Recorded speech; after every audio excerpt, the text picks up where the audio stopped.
So I'm really looking forward to tonight's discussion, where we will consider how to move forward and build a better economy. We will be looking at the essential levers needed to build a better, safer, fairer and greener future for the many.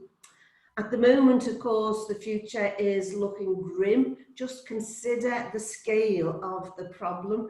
We see 6 million predicted to be out of work due to the economic fallout. We see 2 million already lost their job due to COVID-19, and around 1 million young people expected to be out of work. On Thursday, this Thursday coming, the Office for National Statistics will report on the latest job figures, providing a stark picture of who will be most affected and where. And that's before the job retention scheme goes over its cliff edge at the end of October. But as we know, these are more than numbers. These are more than statistics. These are people. These are mums, dads, future graduates. These are families willing and eager to work, and these are people who are rightly looking to the government for answers and for assistance. And what do we get? Well, last week, the Chancellor took to the stage with his response, which was an economic statement that has been roundly condemned as failing to meet the needs of the nation. A response that was quite rightly referred to as more of a meal deal than a new deal. And if that's the best the government can do, then we are in for a double danger, a danger not only to our health with the pandemic, but also to our economic well-being. Mass unemployment is in sight with a tsunami of job losses predicted over the summer. In these circumstances, the government's one-off job retention scheme bonus is just not good enough. It's a baby step when what we need are bold strides forward. Yes, we need jobs, but not jobs at any cost. We don't want the zero-hour contract, non-unionised, highly exploitative jobs of the past. We don't want our youth offered 6 months cheap labour, followed by years of universal credit.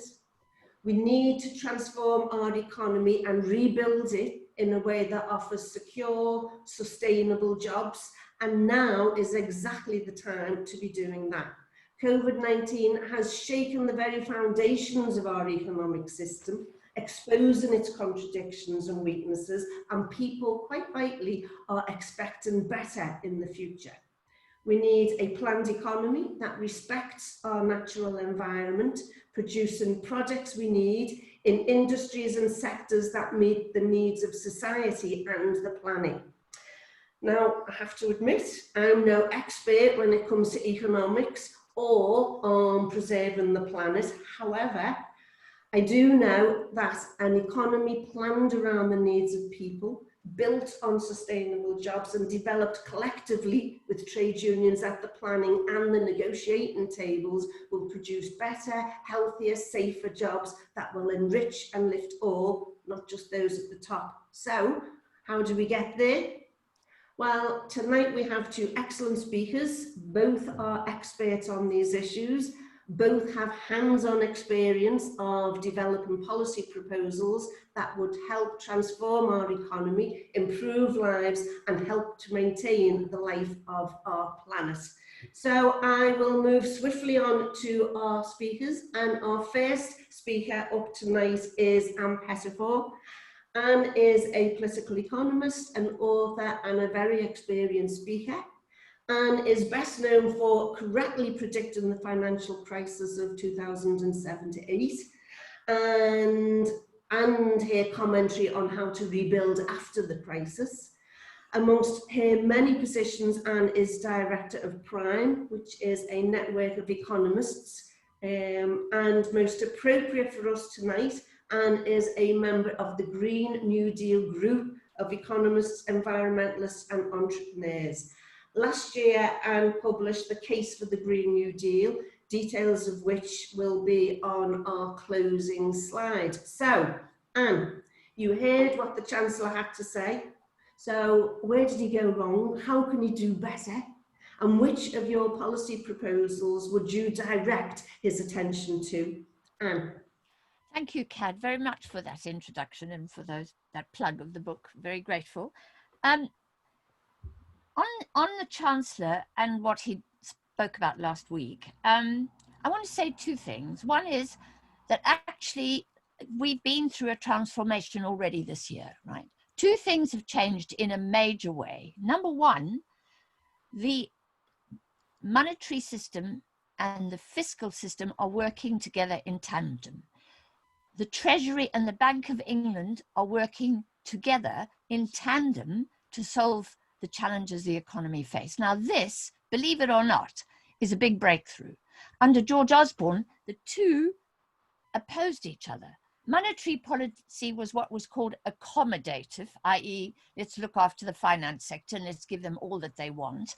And fiscal policy was contractually, let's shrink the economy further. The economy has crashed, let's make it crash more. Because that way we can transform the welfare state and we can subordinate labor to the interests of capital. So what we've seen now in facing this crisis, we've seen the Conservative Party face reality, that these two institutions have to work together. Now that for me is a big development, and I'm impressed by that. The second thing is, guess what? There is a magic money tree.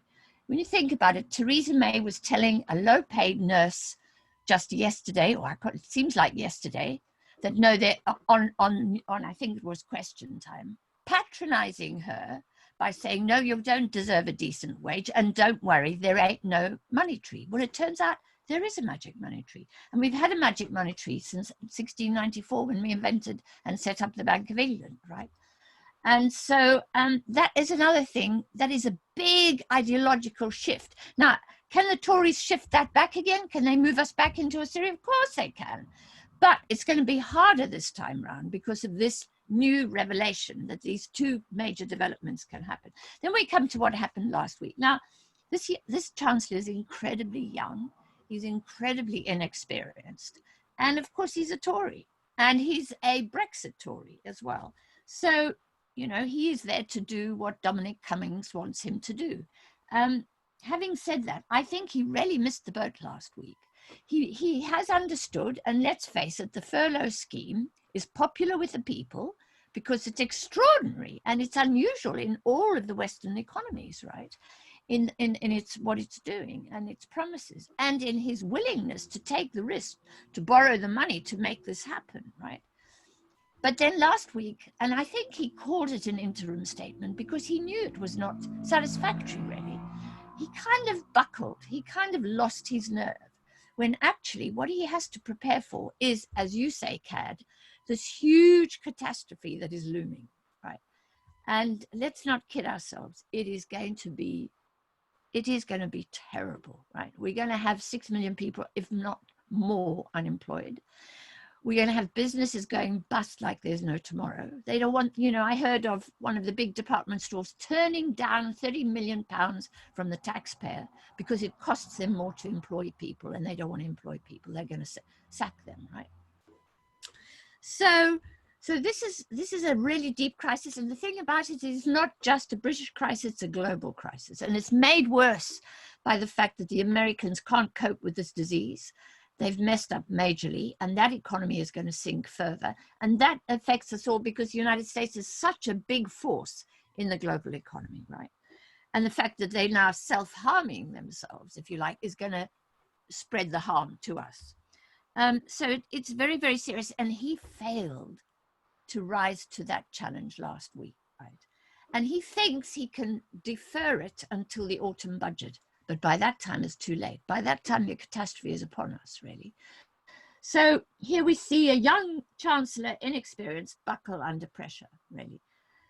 And the question is, what's going to change it? Now, you know, I'm a little dismal about the left and about our failure to win and grab political power. You know, for me, that's the only thing that is going to change things, is for the movement, the labor movement, to take political power. And we showed last year that we couldn't do it, right?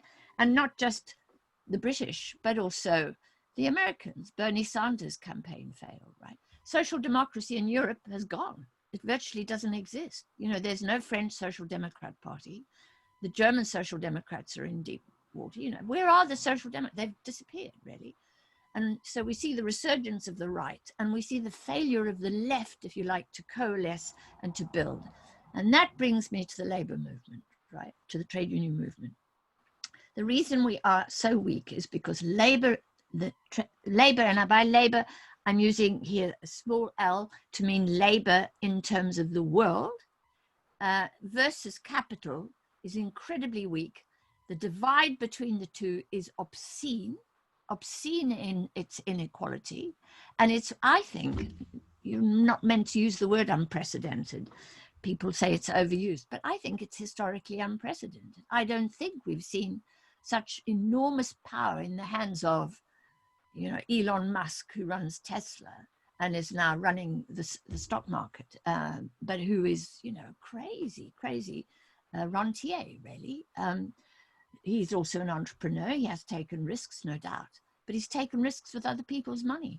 So we see these oligarchs. We see, you know, Richard Branson living on an island, funneling, you know, collecting rent from individuals in Britain that go to his gyms, use his bank or his trains, and boom, and taking all that money and channeling it into a tax haven, right? And we sit there with our arms folded saying, well, that's the way it is. No, we have to transform this system.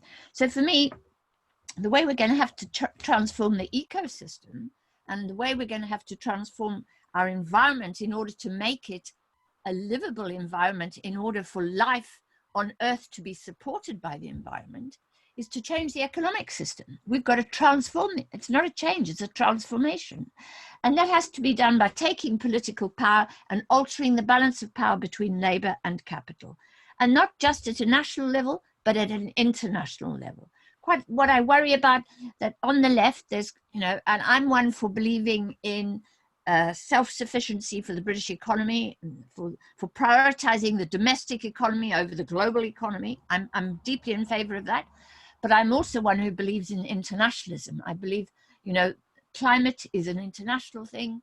This pandemic is international. It requires international coordination. What is so striking about capitalism, this phase of capitalism, is that its representatives and leaders have absolutely undermined any international coordination, have undermined the very concept of leadership and of working together. So, you know, the United States tries to subvert the World Health Organization. You know, all of these big international multilateral bodies are being undermined. It's a requirement of the labor movement to regain power and to build that power at an international level, to have international solidarity in order to transform the international economy. And if I'm frustrated, it's by the fact that the left in Britain and the labor movement in Britain tends to just look at this local economy that we live in and the way it impacts us.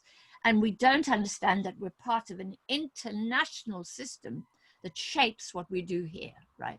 If Richard Branson doesn't pay his taxes, it's because we have an international financial system that makes it easy for him to take his profits and put them in the Virgin Islands somewhere, right? And we sit there and say, well, that's show business. You know, it means we can travel easily. It means our kids can go on, you know, gap year events, and it means we can buy stuff on eBay or Amazon because international capital can flow across borders.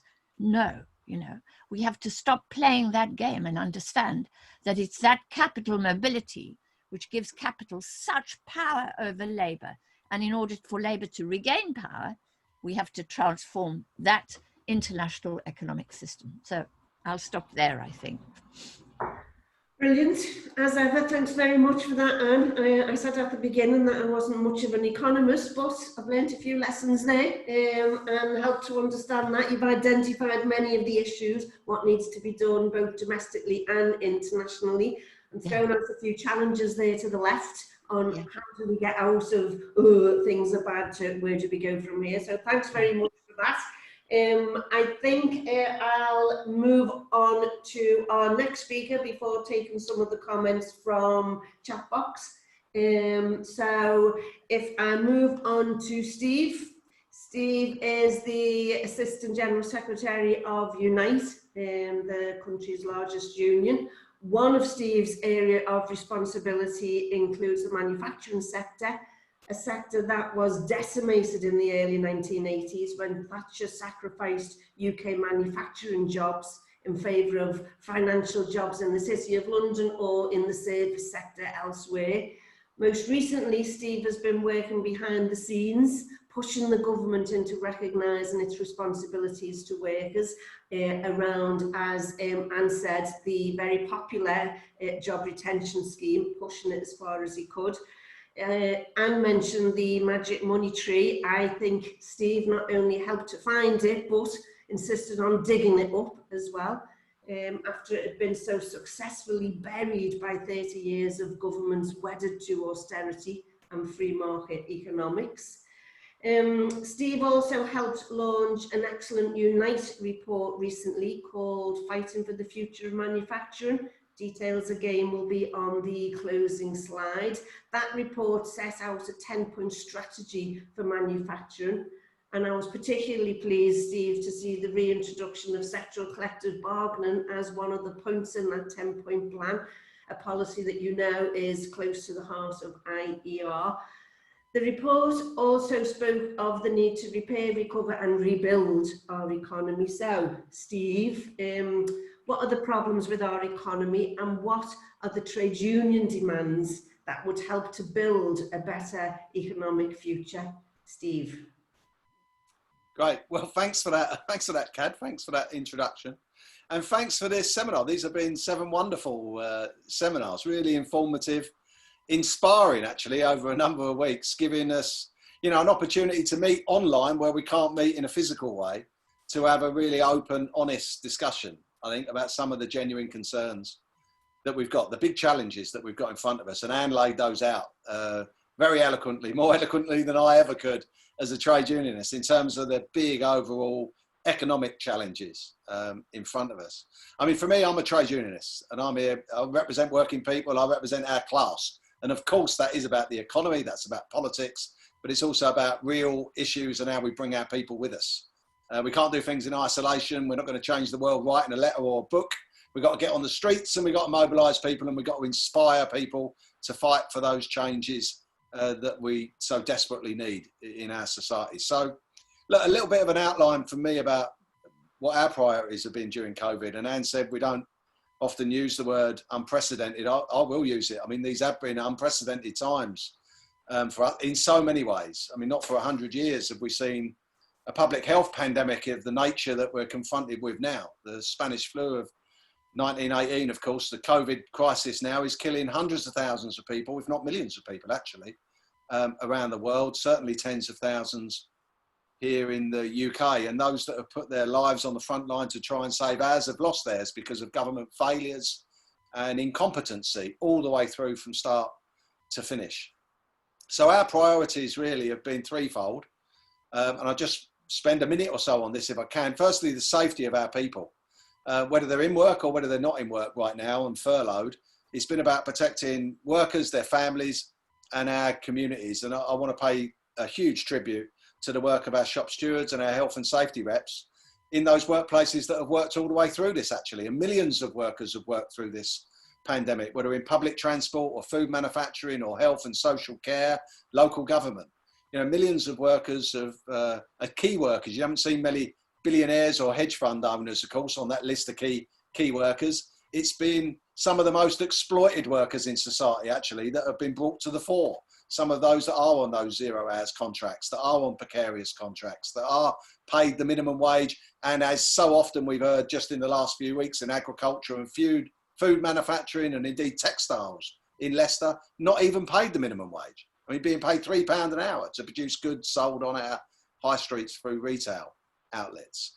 So looking after the safety of our people has been of paramount importance. And then, of course, looking after their wages. And that's where Cab made the point. You know, we've been in ongoing, I'd like to say negotiations with government, but they've not really been negotiations in the strictest sense of the word. We have been trying to influence and use the resources of our movement to put whatever leverage we could on the Chancellor, Rishi Sunak, to act in support of ordinary working people and our families. And that has led to some quite intense discussions, but it did eventually lead to the job retention scheme, and then the self-employed workers income support scheme as well. And, you know, for all of those that fell through the cracks of that, and for all the questions that are still raised over its scope and its depth, we should never lose sight of our victories on our journey here. And forcing capital, the mouthpiece of capital in Rishi Sunak as the Chancellor of a ideologically right-wing Tory government, you know, forcing a Chancellor to introduce a scheme which is now offering, you know, pay protection to some 14 million workers in our economy is a huge achievement for our movement and something we can be incredibly proud of. And I think now the genie's out the bottle on that one. It's going to be incredibly difficult for them to put that genie back and to convince ordinary working people, our class, that it's not possible to dig up that money tree from the Cayman Islands and replant it here in the City of London. I mean, the reality is for far too long, we've seen far too much money being trousered by very rich people and siphoned off out of the economy into the nearest tax haven. And we need to reclaim that. That's our common wealth, our collective wealth. And we need to make sure that that's being spent here. And then, of course, finally, jobs. Making sure that those good businesses, those viable businesses, survive this crisis. From a complete collapse in demand, from global supply chain disruption that led to the closure of much of our manufacturing industries. It wasn't public health concerns that closed manufacturing. It was very often the lack of supply of components or raw materials that brought those plants to a close, and indeed the collapse in demand overall for product, whether that was aircraft engines in respect of Rolls-Royce or cars from Toyota, Nissan or Vauxhalls. And we need to address all of that now, and you can't address that simply by the soundbite and the rhetoric that's coming from government right now. There needs to be substance and a plan behind the plan to recover and rebuild our economy. And that's what we're now moving on to. How do we recover and rebuild from COVID and face up to the challenges of the future at the same time? And made a quick glance in reference to Brexit. Well, I'm incredibly concerned. We've left the European Union, but our future trading relationship with our largest trading partner in the European Union could completely collapse at the end of the year with either a no deal or a very bad deal, while negotiations with the United States and Japan and others are just going to lead to increased pressure on labour rights here and the opening up of our National Health Service and other public services to the vultures of American capitalism. So I see real dangers about all of that, of course. But what we do need to do is to open up the debate about a new economy, a new politics, a new economy, a greener, cleaner transition. And I believe manufacturing has to be at its core, but green, clean manufacturing, advanced manufacturing, thinking about what it is actually that we need to manufacture and produce here in the UK to support the transition towards that greener, cleaner economy. And that's really where we've been focusing our attention, trying to get government to support short-time working in industries where demand is not going to come back at the end of October, where we are going to have to think about job share, 50-50 working, 50% working for everybody and keeping everybody at work, the employer paying for the 50% time that you're working for them, and then the state through a phase 2 of the job retention scheme, paying its contribution to the 50% of downtime, using that downtime as they do in France and Germany. In Germany, they've had short-time working provisions since 1914. This is not radical or revolutionary. This is sensible economics. This is sensible politics. You retrain and you upskill the workforce during the downtime, and as demand comes back into the market, you simply put people back to work by increasing their hours. The German short-time working provisions safeguarded over 400,000 jobs in the automotive sector in Germany during the financial crash. This is not, as I said, radical. This is common sense, mainstream economics everywhere other than it would appear to be here in the UK and in a few other states around the world following this ideologically right position. So we have to protect our automotive sector from my point of view as a trade unionist looking after manufacturing. We have to protect our automotive sector, our aviation sector, and we need to transition those to meet the challenges of the climate emergency as we move forward. So the transition in automotive from combustion engines to electric vehicles and to hydrogen powered vehicles is a journey that we're on right now. but we need to support our industry during the course of that transition, and we need to support it with investment in infrastructure and component manufacture here in the UK, not just by importing finished vehicles from overseas, which is what's going to happen if we don't defend our automotive sector as a complete sector here in the UK now. And it's the same for our aerospace industries. Rolls-Royce just announced 9,000 redundancies, 3,300 of them here in the UK, because they're not going to be producing the sort of volume of aircraft engines that they were predicted to pre-COVID for 3 or 4 years now. They're not going to be producing that sort of level of volume until 2024, perhaps even 2025. The aviation industry is on the ground. No airlines are buying new aircraft now, and therefore older, more polluting, noisier aircraft are remaining in the air rather than having an aircraft scrappage replacement scheme here in the UK, like they've introduced in France and in Germany, where we're keeping older aircraft on the ground and we're using state money actually to have a replacement scheme that gets greener, cleaner, less noisy aircraft in the air, and in fact goes as far as to ban aircraft travel from any point to point in France, that you can travel for less than 2.5 hours on a high-speed train between. And these are important state-level measures that are not just supporting the industry and supporting high-value exports that then go to support our public services. You can't have decent public services if you haven't got revenue coming in from a successful private sector with manufacturing at its core, we believe. So we've got to transition our industries, and we've got to support that transition with state level support. And that needs public ownership as well as equity stakes in private businesses in our infrastructure to ensure that that's rooted here and can't simply be picked up and taken away. So we've developed a whole series of shovel-ready projects that the government could introduce, whether that's retrofitting our homes, but making sure we're not just retrofitting our homes to make them environmentally more sound, but also ensuring we're producing the materials and the products that we need to retrofit our homes here in the UK.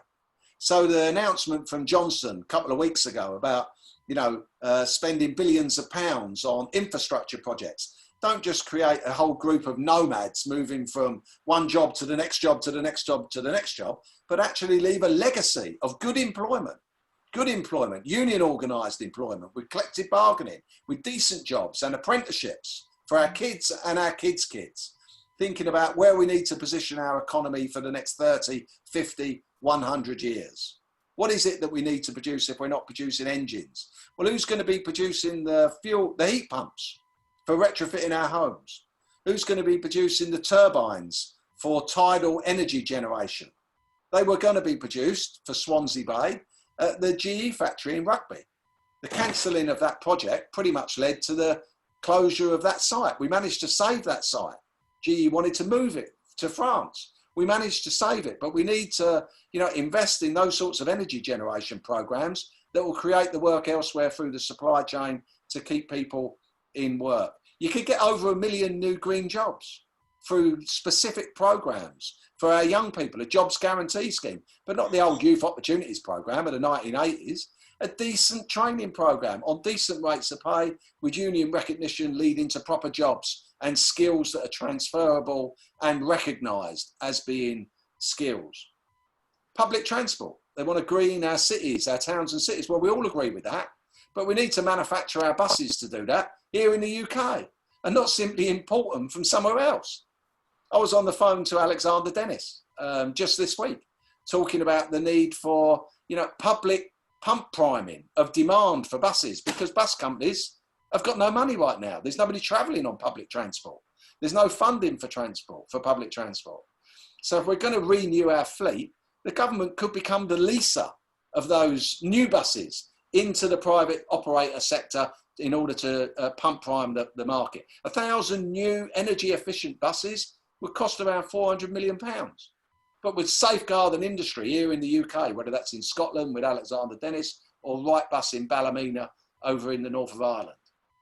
These are hugely significant issues that we need to address. Carbon capture, storage and use, transitioning our steel industry, a foundation industry. You can't have infrastructure without a steel industry, but we need to make it as green and as clean as we can, and there are ways in which you can do that.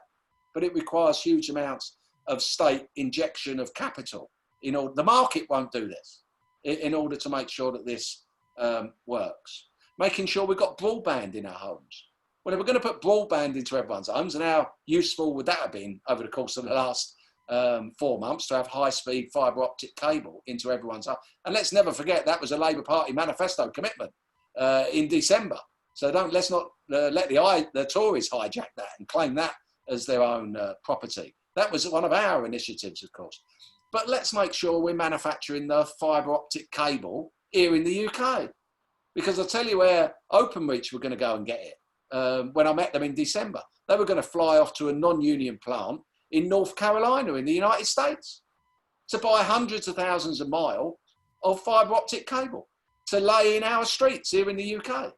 Whilst we've got perfectly good manufacturers of cable here that weren't getting a look in that contract. Now that's obscene. This is public money, our money, your money, nurses' money, street sweepers' money, bus drivers' money.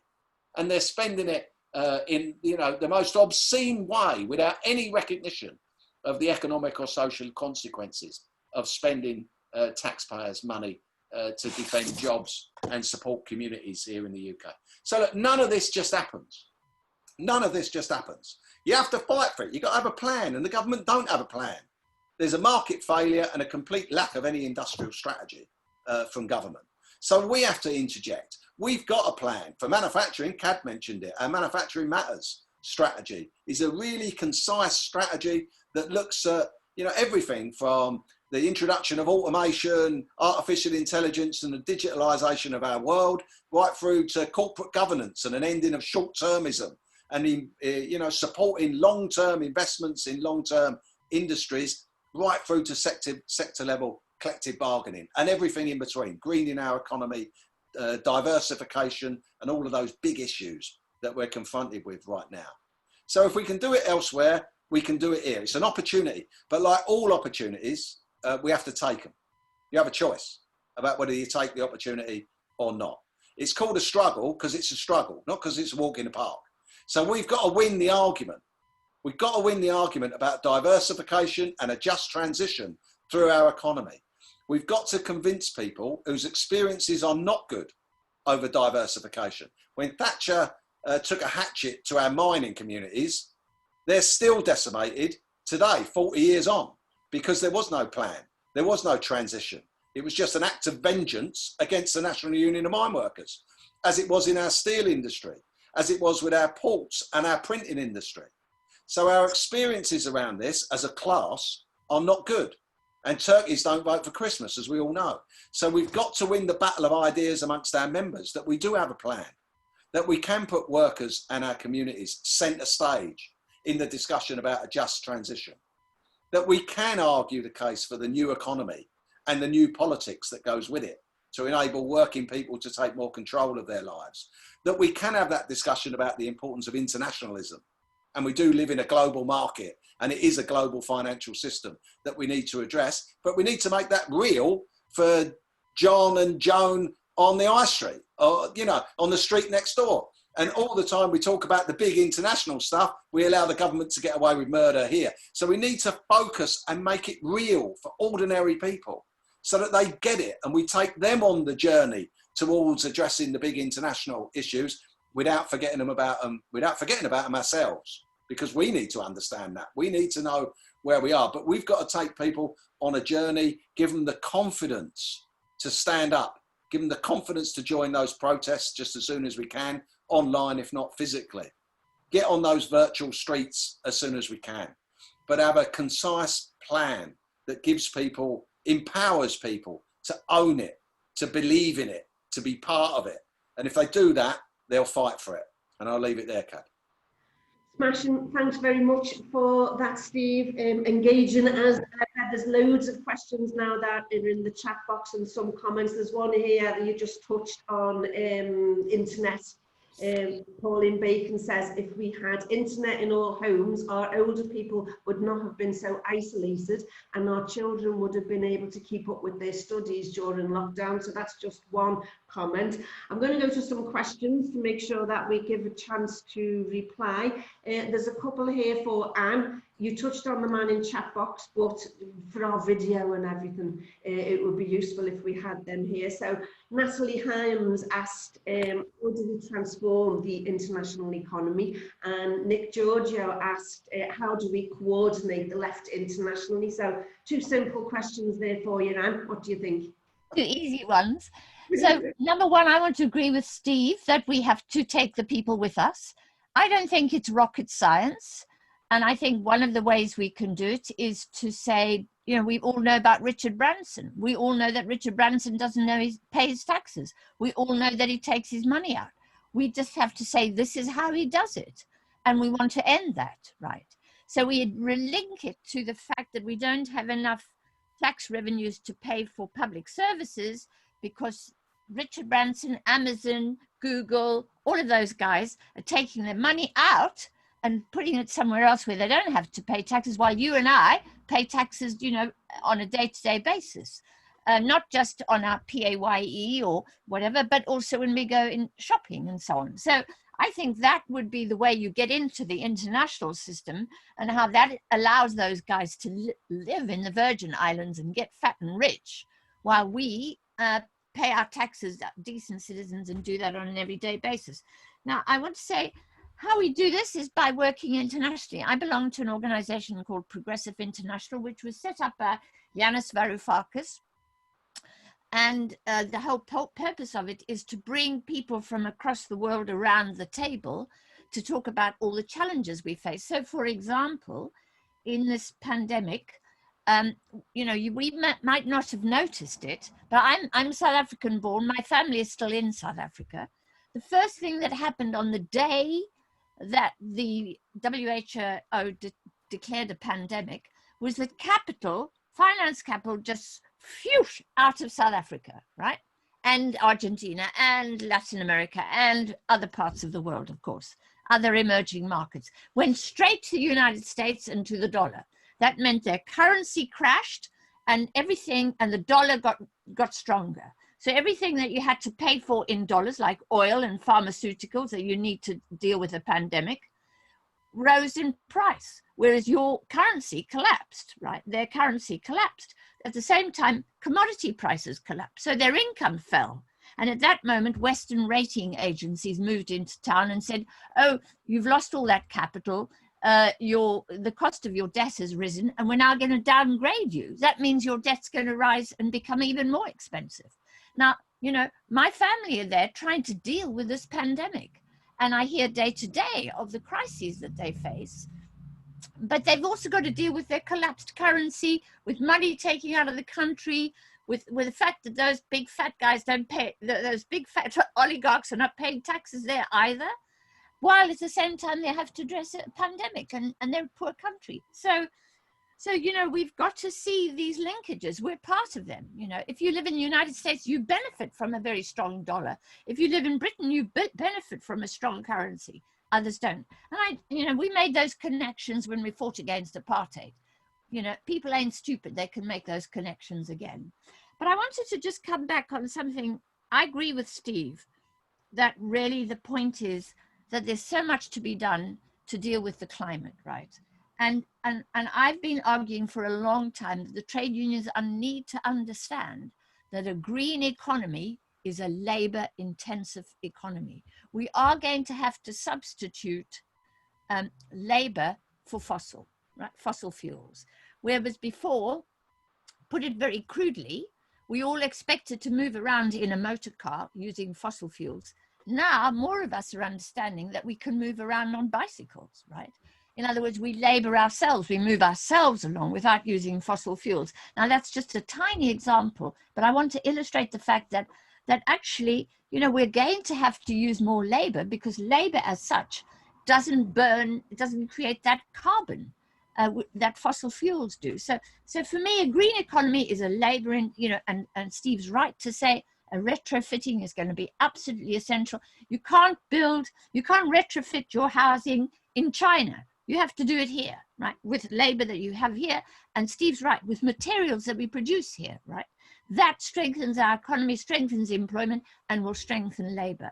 But I want to make another point. Steve stresses the manufacturing sector.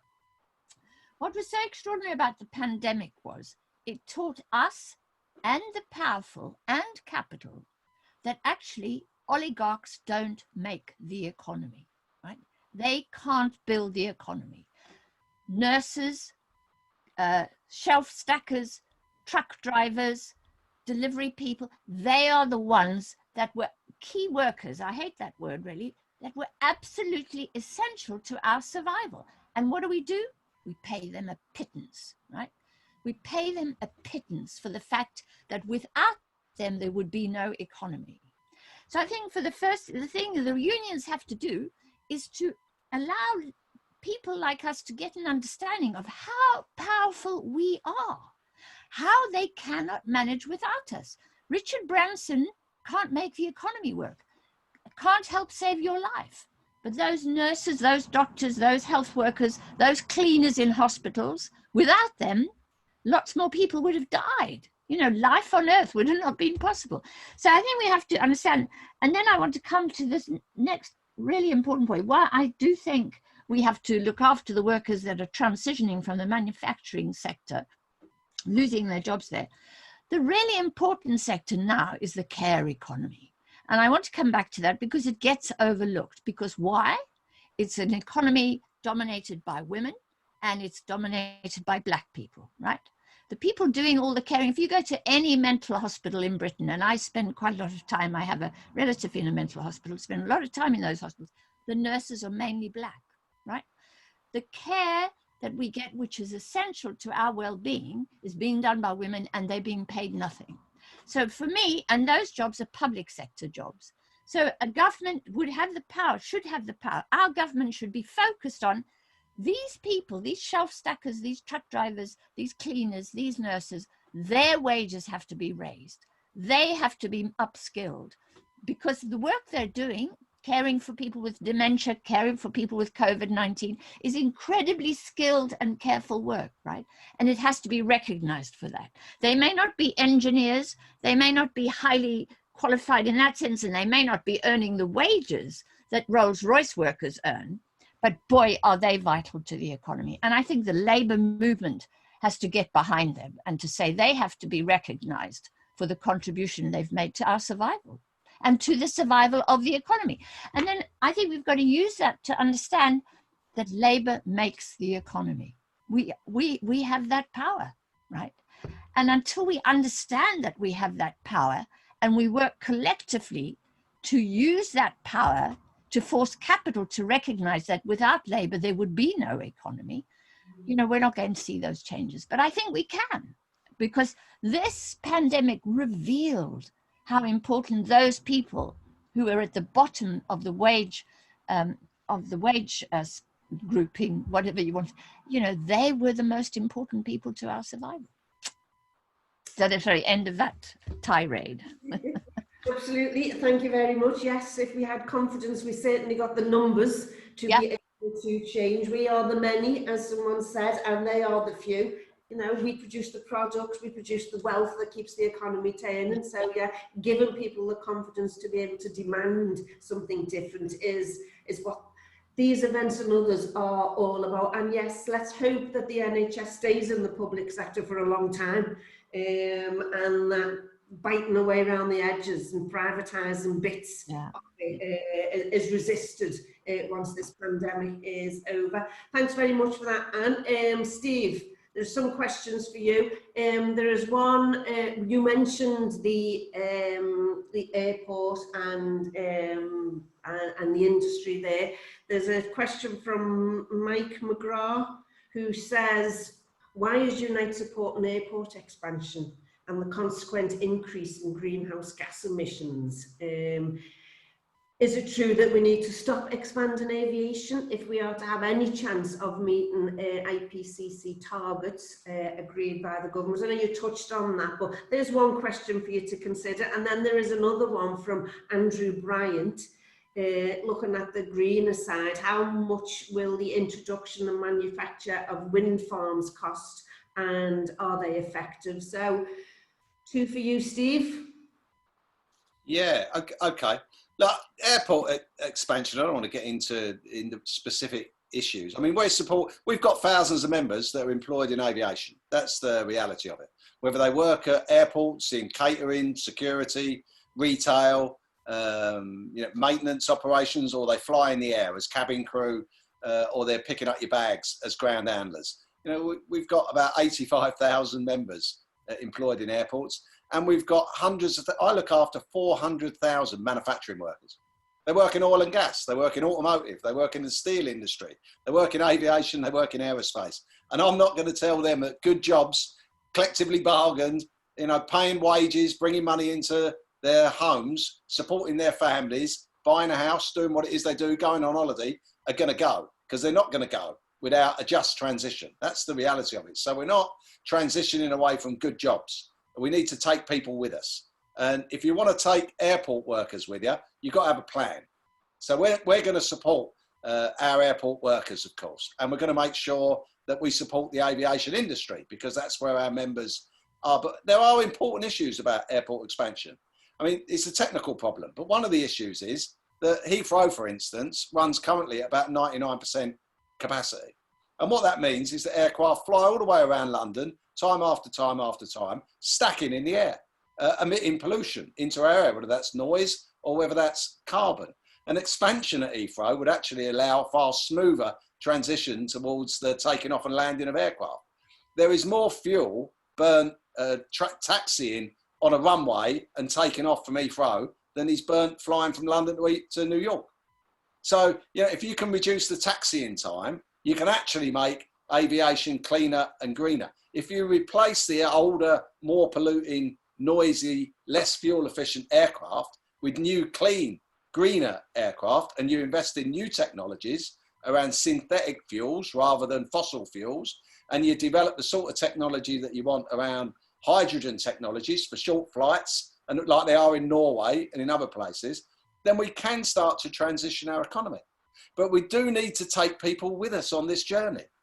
And people have expectations from society. We're not all going to be able to get on our bikes. We want to get in a car. Well, if we want to get in a car, let's make sure that that's a green, clean car.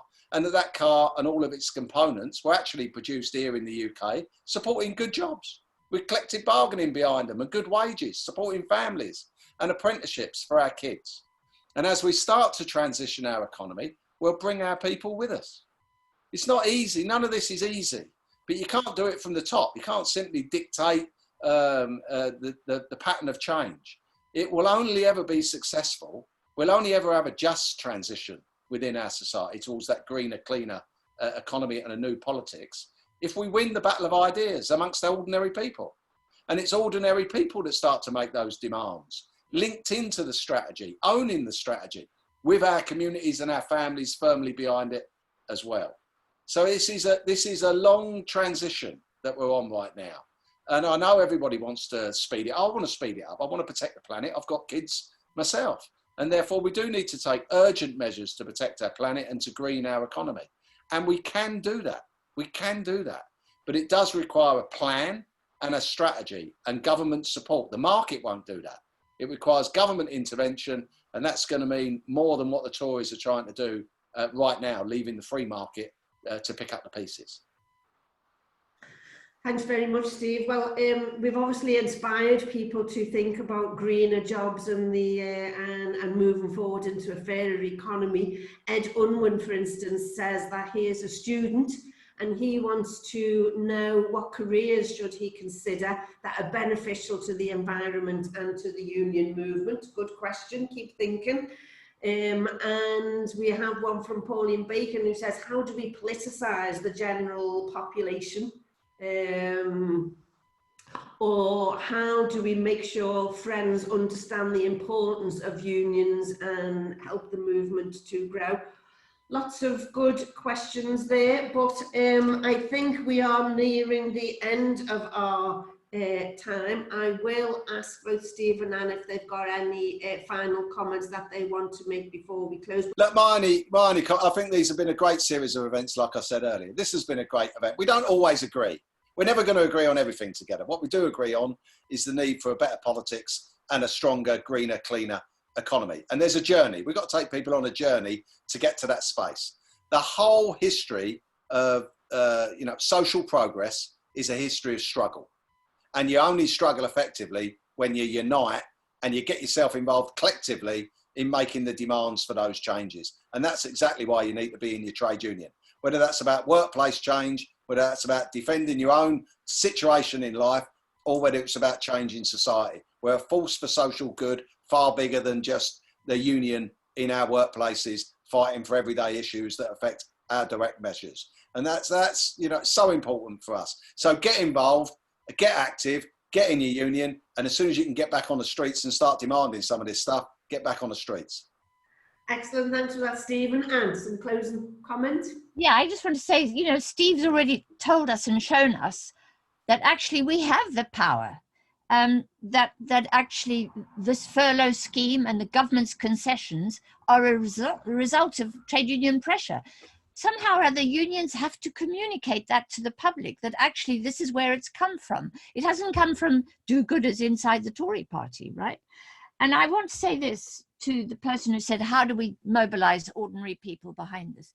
I was involved in a campaign for cancelling the debts of the poorest countries, the Jubilee 2000. And when we started, everybody thought crazy. Nobody's going to do this. It's remote. It's complicated. It's the international system. They don't understand that stuff.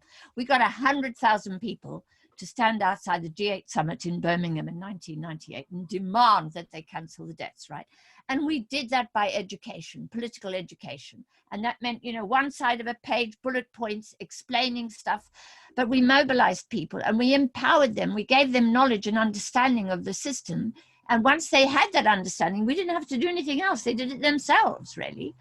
So, and I'll just tell you quickly a story that came out of that. When a Treasury official said to me, what the hell is going on here? I get letters on pink pieces of paper with a bunch of roses in the corner. And a woman asks me about the terms that we have agreed with Uganda on her debt. How the hell does she know about the terms agreed with Uganda? I said, well, we told her. It's not rocket science, You don't have to be, and people aren't stupid. And that's the other thing we really have to understand. The public are not stupid. They understand this stuff. And that's why 100,000 turned up. And to the shock of Tony Blair and all of those guys, we achieved a great deal. We cancelled $100 billion of debt. And that's encouraged me to know that ordinary people can, once they understand they have the power, they use that power. Thank you. Thanks very much. Yes, it's true. The movement on the move can achieve so many things. We've seen trade union growth. We've seen Zoom meetings going through thousands of people. So it's great. We will we'll carry on attracting, we'll carry on educating, we'll carry on mobilising. And thank you so much to our speakers for this evening. Great contributions, very interesting, smashing topics. So hopefully our audience will join us for future events. So can I just say thank you for joining us and good night and good luck on your football, Steve.